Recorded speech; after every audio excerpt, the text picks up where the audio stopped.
के दुनिया में भेजौले बाड़े हमारे खातिर तोहरा के दुनिया में भेजौले बाड़े भगवान बड़ी फुर्सत से तोहरा के बनौले बाड़े।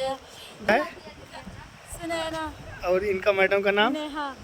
नेहा। सुनैना विश्वकर्मा, नेहा विश्वकर्मा। आप लोग कितने सालों से गाना गा रहे हैं? 4-5 साल से हम गा रहे हैं। छोटी थी तभी से। आप कितने साल से गाना गा रही हैं? 12 साल की थी तब से। हाँ। ना ये करेगा एक लाइन बोले होठवा तोहार